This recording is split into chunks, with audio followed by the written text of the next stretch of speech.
ফিলিস্তিনকে স্বীকৃতি দিল ইউরোপের ক্ষুদ্র রাষ্ট্র সান মারিনো। ফিলিস্তিন রাষ্ট্র প্রতিষ্ঠার দাবিতে আন্তর্জাতিক মহলে একের পর এক দেশ এগিয়ে আসছে। সাম্প্রতিক সময়ে ইউরোপ ও পশ্চিমা বিশ্বের একাধিক রাষ্ট্র ফিলিস্তিনকে স্বাধীন ও সার্বভৌম রাষ্ট্র হিসেবে স্বীকৃতি দিয়েছে। এবার সেই তালিকায় যোগ হলো ইউরোপের আরেক ক্ষুদ্র দেশ সান মারিনো। শনিবার 27 সেপ্টেম্বর নিউ ইয়র্কে জাতিসংঘ সাধারণ পরিষদের 80তম অধিবেশনে এ ঘোষণা দেন সান মারিনোর পররাষ্ট্রমন্ত্রী লুকা বেক্কারি। তিনি জানান, জাতিসংঘের প্রস্তাব অনুযায়ী নিরাপদ ও আন্তর্জাতিকভাবে স্বীকৃতি সীমান্তের ভেতরে একটি স্বাধীন রাষ্ট্র হিসাবে ফিলিস্তিনকে আনুষ্ঠানিকভাবে স্বীকৃতি দিচ্ছে তাদের দেশ।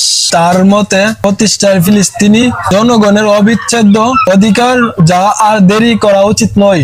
রবিবার 28 সেপ্টেম্বর ইরানের সংবাদ সংস্থা মেহের এর প্রতিবেদনে অনুযায়ী জানা গেছে, সান মারিনোর এ সিদ্ধান্ত মূলত জাতিসংঘ শান্তি ও নিরাপত্তা বিষয়কে নীতির সঙ্গে সামঞ্জস্য রেখেই নেওয়া হয়েছে। লুকা বেক্কারি তার বক্তব্য বলেন, আমরা ন্যায়ভিত্তিক সমাধানের পথে বিশ্বাসী। ফিলিস্তিনের রাষ্ট্র প্রতিষ্ঠা শুধু একটি রাজনৈতিক পদক্ষেপ নয়, এটি মানবিক ন্যায়ের দাবি। এর আগে জাতিসংঘের বিশ্ব সম্মেলনের ফিলিস্তিনকে স্বীকৃতি দেয় বেশ কয়েকটি পশ্চিমা দেশ, ফ্রান্স ও সৌদি আরবের যৌথ উদ্যোগে আয়োজিত সেই সম্মেলনের আগেই ফিলিস্তিনকে স্বাধীন রাষ্ট্র হিসেবে স্বীকৃতি দেয়।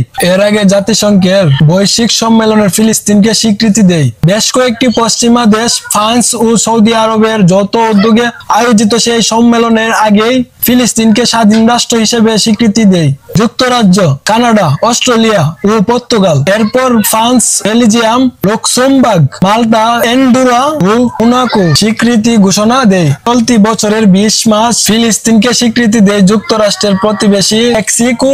আসসালামু আলাইকুম বন্ধুরা, আপনারা যদি ফিলিস্তিন রাষ্ট্রকে ভালোবেসে থাকেন অবশ্যই চ্যানেলটাকে সাবস্ক্রাইব করে দিবেন। ধন্যবাদ, ভালো থাকবেন।